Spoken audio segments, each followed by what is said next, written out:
हमनी के संस्कृति, हमनी के संस्कार सदा रहे हमनी के साथ।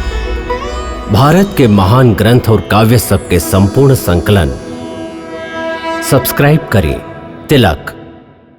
हे केशव, जब कर्म से मनुष्य मुक्त ना हो सकेला तो कर्म कैसे करे कि ओकरा पाप और पुण्य से मुक्ति मिले।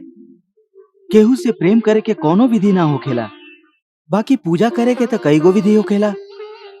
आपके भक्त यह विधि के अनुसार आपके पूजा और भक्ति करेलन। हे योगेश्वर, ध्यान लगावे के अंतिम उद्देश्य का है?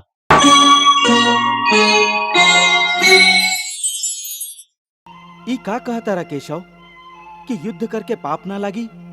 युद्ध में तो इतना हिंसा हुई, लाखों प्राणी लोग के हत्या हुई, फिर मनुष्य ओकर पाप से कैसे बची? यदि कोनो भी काम निष्काम कर्म योग के रीति से कैल जाए तो ना तो ओकर पाप लागेला और ना ओकर पुण्य मिलेला। निष्काम कर्मयोग? हाँ, निष्काम कर्म योग। ई बड़ा अनोखा बात कह रहल बाड़ा केशव। हमार बुद्धि अभी तक एकरा ग्रहण ना कर रहल है। काहे कि तोहार बुद्धि पर अभी तक आसक्ति के पर्दा पड़ल है, और जे निष्काम कर्म योग हम तोहरा के बता रहल हैं ओकर बुनियाद ही निरासक्ति के आधार पर रखल गईल है। हे अर्जुन, यह निरासक्ति योग के समझ लेबा तो तोहार जीवन में पूर्ण शांति आ जाई। हे माधव, एह योग के साधना कैसे कइल जाला? एह योग के नियम का है? ओकर साधना खातिर कई हजार बरिस के तपस्या के जरूरत नहीं के। एकर साधना था एक ही क्षण में हो जाला। एक ही क्षण में? हाँ, एक ही क्षण में। जौन क्षण में प्राणी आपन मन के रवैया बदल लेवेला उहे क्षण। कर्मण्येवाधिकारस्ते मा फलेषु कदाचन मा कर्म फल हेतुर्भूर्मा ते संगोस्त कर्मणि। हे अर्जुन, खाली कर्म के संकल्प ही प्राणी के अधिकार में है, ओकर फल प्राणी के अधिकार में नहीं खे। ऊ कैसे? हम बतावत हैं कैसे। पार्थ, थोड़ी का ओ दृश्य के कल्पना करा कि एगो नगर के धनवान के सामने कई गो स्वादिष्ट भोजन के थरिया परोसल गई है। थरिया सोना के है, गर्मा गर्म व्यंजन भरल है, जेकरा के देख के वो बहुत प्रसन्न हो रहा है।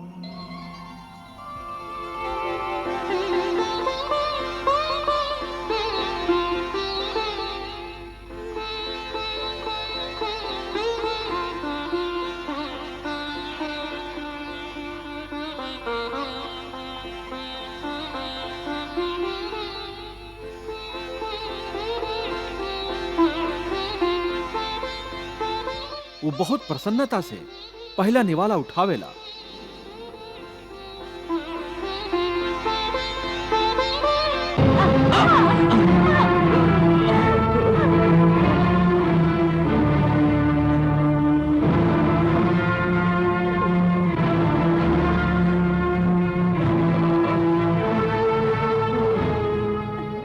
देख लेला कि जब प्रारब्ध में ना होखे तो मुंह तक पहुंच के भी निवाला छीन जाला।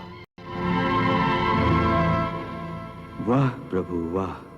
हे केशव, जब कर्म से मनुष्य मुक्त ना हो सकेला तो ऊ कर्म कैसे करे कि ओकरा पाप और पुण्य से मुक्ति मिले? हे पार्थ, एकर तरीका ई है कि मनुष्य फल के इच्छा त्याग के कर्म के अपन धर्म समझ के करे। फल ओकरा जरूर मिली, बाकी फल के ऊ विधान की इच्छा समझ के स्वीकार करे। ज्ञानी पुरुष यह योग के अपना के कर्म योगी बन जालन। वाह, कितना महान सत्य! वो कैसे भगवन? देवी, सगरे भय, चिंता, क्लेश के मूल में आसक्ति हो खेला। कर्मयोग फल के आसक्ति के त्याग करे के कहेला। मतलब निष्काम होके कर्म करे के कहेला। ऐसे मनुष्य के का लाभ होखेला भगवन? लाभ ये हो देवी कि कर्मयोग चित्त के शुद्ध और भय मुक्त कर देवेला। हे पार्थ, ईश्वर के समर्पण करे के भावना से कैल गईल कर्म फल प्राप्ति के कामना से कैल गईल कर्म से कई गुना ज्यादा श्रेष्ठ होला। ज्ञानी पुरुष कर्म के फल के आशा कैले बिना समबुद्धि योग द्वारा कर्म करेलन और पाप पुण्य आदि भावना से मुक्ति पावेलन। हे परमेश्वर, हे योगेश्वर, हे त्रिलोकीनाथ, आप ठीक ही कहले हैं कि आपके विराट स्वरूप के तेज के हमार आंख सहन ना कर पाई। आपके ही विशाल और विकराल रूप देख के हमार मन घबराहट के मारे व्याकुल हो रहा है। आप विराट रूप के दर्शन खातिर हमके दिव्य दृष्टि तो प्रदान कर दे ले रही, बाकी ये आंख में इतना सहन शक्ति, इतना क्षमता भी नहीं खे कि आपके यह परम तेजस्वी रूप के और अधिक ग्रहण कर सकस। ऐसे हे विश्वनाथ, हे प्रभु, हम आपसे फिर प्रार्थना करत हैं कि हमार घबराहट और व्याकुलता के दूर करे खातिर प्रभु हमके अपन शीतल रूप दिखाई। हम आपके दिव्य चतुर्भुज रूप के दर्शन से अपन मन शांत कर चाहत हैं।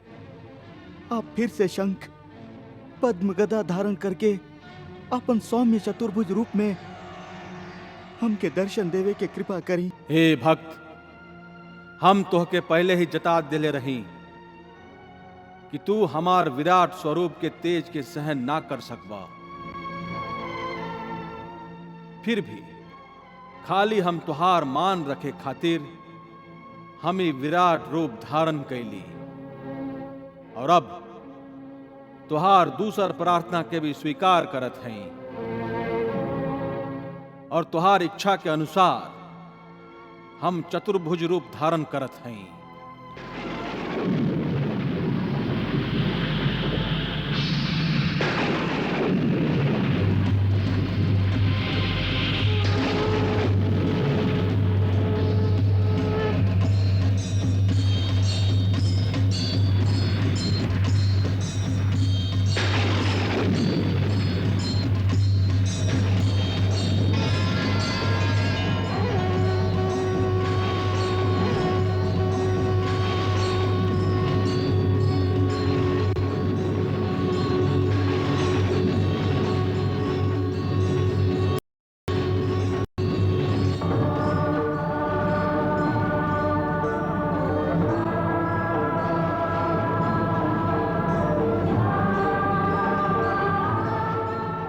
जय श्री कृष्ण। हे जनार्दन, आपके विराट रूप देख के हमार मन भयग्रस्त हो गए रहे, बाकी आपके चतुर्भुज रूप के दर्शन से हमार चित्त शांत और मन स्थिर हो गया है।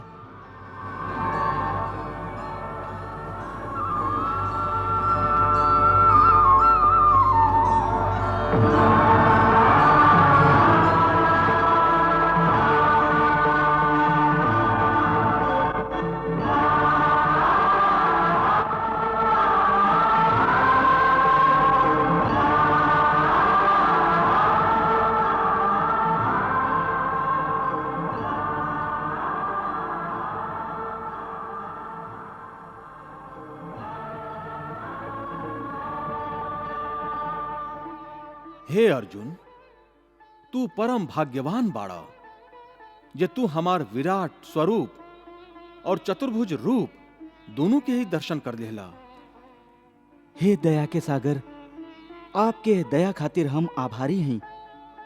आपके विराट और चतुर्भुज रूप के दर्शन के बाद हमार मन सगरे विकार से मुक्त हो गई है। हमार सगरे भ्रम टूट के बिखर गई है। अब हम तन मन से अपना आपके श्री चरण में समर्पित करत हैं। हे स्वामी, आपन भक्त के यह तुच्छ समर्पण के स्वीकार करी और आज्ञा दीही। हम आपके हर आज्ञा के पालन करब। पूजा की विधि जाने न जाने, सेवा में निधि लाए न लाए।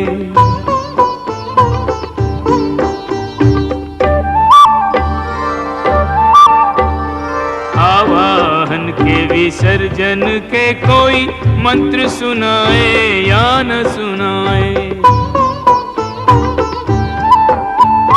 प्रेम ही भक्ति है, प्रेम ही पूजा, प्रेम ही भक्ति है, प्रेम ही पूजा। पूर्ण समर्पण मुझको भाए। हमके पूरा तरह से साधे के एक ही शर्त है, हमरा में मन लगावा, हमरा में ध्यान लगावा। इस संबंध में एक विचार और है। आप में ध्यान लगावत समय मन में खाली आप ही रही और संसार के कोनो विचार बाधा ना डाले। एकर कोनो तरीका तो हुई? हाँ, एगो आसान तरीका तो है, बाकी कोनो विधि नहीं है, बल्कि एगो गुण है, एगो यौगिक कला है, जैसे ध्यान लगावे में बहुत सहायता मिलेला। ऊ आसान तरीका, ऊ यौगिक कला का है मधुसूदन? सुना अर्जुन, संसार के सगरे झमेला से बचे खातिर मनुष्य एकांत में बैठ के मन के प्रभु के ध्यान में लगावे। काहे कि एकांत में मनुष्य अपना भीतर झांक सकेला।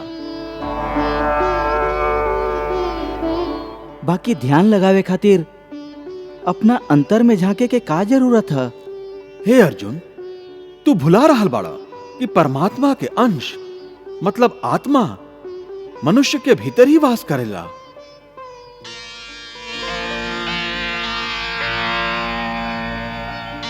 यह आत्मा से संपर्क ही प्रभु से मिलन के पहला चरण है। ऐसे हे अर्जुन, जे हमरा से मिलल चाहेलन उनका सबसे पहले अपना अंदर ही झांके के चाहिए, और तबे संभव हो सकेला जब मनुष्य के आपन शरीर ओकरा नियंत्रण में होखे। यदि देह काबू में ना होखी तब मनुष्य के ध्यान लगावे के उद्देश्य ना मिल पाई। हे योगेश्वर, ध्यान लगावे के अंतिम उद्देश्य का है? ध्यान योग के उद्देश्य परमात्मा से संपर्क कैल होखेला।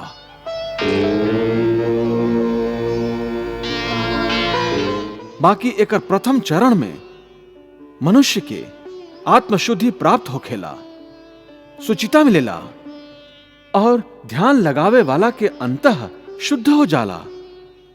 हे अर्जुन, जब तक मनुष्य अपन अंतर के शुद्धि ना कर लेवेला, परमात्मा से ना ही संपर्क कर सकेला और ना ही आत्मा परमात्मा में लीन हो सकेला। और ये भी समझला कि जब ध्यान लगावे के पहला उद्देश्य काहे कि अंतः शुद्धि है, ऐसे वो स्थान भी पवित्र होके के चाहिए जहां ध्यान लगावल जाए।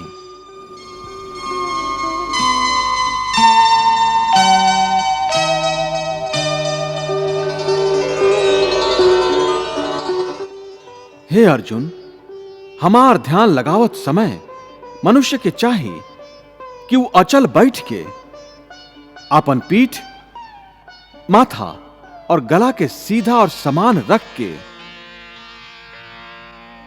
और अपन दृष्टि के अपन नाक के अगला भाग पर एह तरह जमाए कि दूसर सब दिशा आंख से ओझल हो जाए।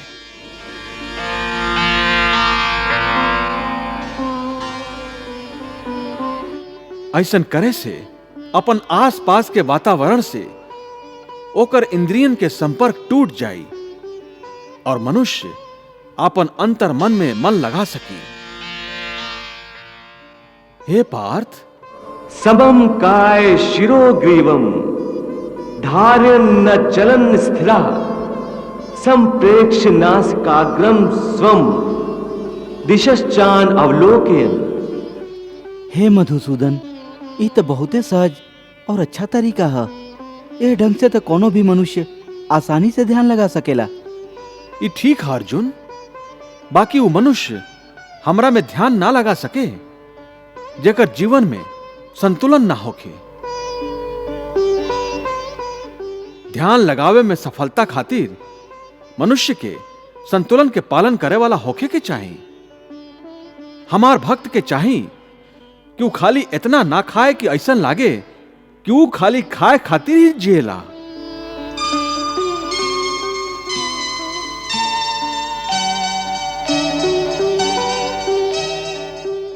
ना ही इतना कम खाए कि हड्डियन के ढांचा बन जाए।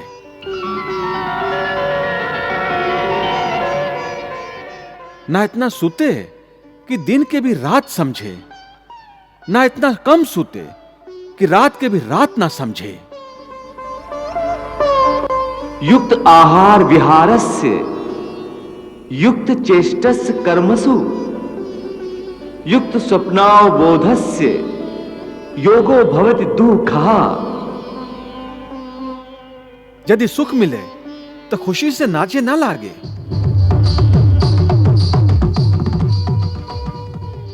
और यदि दुख मिले तो रो रो के अपना आप के हल्का ना करे।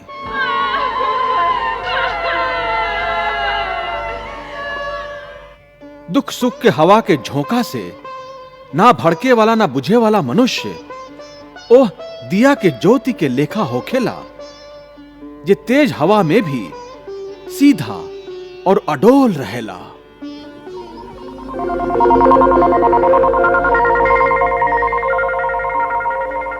यथा दीपो निवातस्थो नेन गते सोपमा स्मृता योगिनो यत् चित्तस्य युञ्जतो योगमात्मनः। हे योगेश्वर, ई सुख दुख, ई प्यारा नींद, ई अलग अलग तरह के स्वादिष्ट भोजन, ई तो आप ही के वरदान है। त इनकर भरपूर आनंद ना लिहल ध्यान योग खातिर काहे जरूरी है? हे अर्जुन, हम सुख के माया मनुष्य खातिर ही रचले हैं। वो इस सुख के आनंद जरूर लेवे। हम ही नहीं चाहत कि मनुष्य दुख में रहे, दरिद्रता में रहे। हम आनंद के रचना ही यही खातिर कैले हैं कि सगरे प्राणी जीवन में आपन आनंद में रहस। बाकी एह आनंद में परमानंद के भुला चास हम ही नहीं चाहत। ऐसे यदि केहू मनुष्य एह परमानंद के पावल चाहेला, मतलब ध्यान योग द्वारा हम परमात्मा में लीन होकल चाहेला,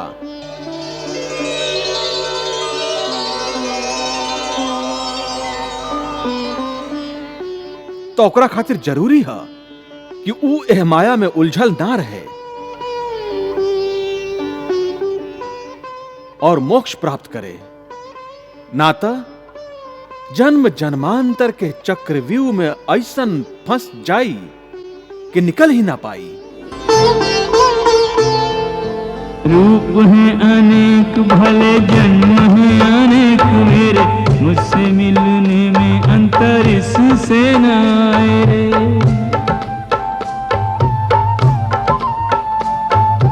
जो जैसा भाव लिए भजता है पार्थ मुझे, बदले में वही भाव मुझसे भी पाए रे।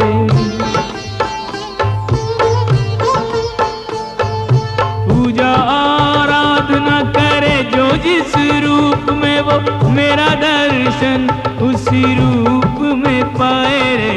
नदियों का नीर जैसे सिंधु में समाए, ऐसे मेरा भक्त अंततः मुझी